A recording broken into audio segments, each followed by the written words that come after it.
Because if you were a leader in Africa in the 1950s, the 1960s, the 70s, or the 80s, and you had a sound mind, a rational mind, you had an understanding of politics and economics, and you had an understanding of what's required for sovereignty and fairness, well, that made you a revolutionary, calling for, pursuing basic fairness and sovereignty and independence for an African leader, saying things and doing things and implementing policies that just made sense for your nation, constituted rebellion.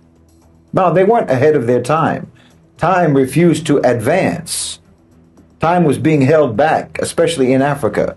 The West, Europe, the UK, and America refused to allow Africa to exist in the present day. Not just Africa, of course, all across the global South. But nowhere was this more the case than in Africa. You understand? I pointed out before, more than once, relationships between countries, between continents, evolve and develop and change over time. We've seen drastic changes in international relationships in just the last 20 years. In fact, we've seen drastic changes in just the last 4 or 5 years. You know, even the last 100 days, to be honest.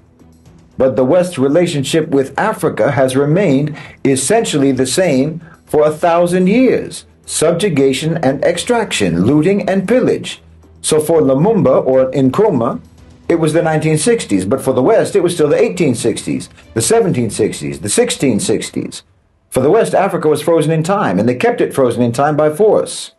They kept it frozen in time by violence, by assassination, by coups, by invasions, and by hostage governments and collaborators. They kept it frozen in time by predatory lending, by neoliberal policy coercion, by manufactured debt and abusive trade policies. You know, when they can't send soldiers, they send consultants. So no, those great leaders weren't ahead of their time. The West stopped time in Africa.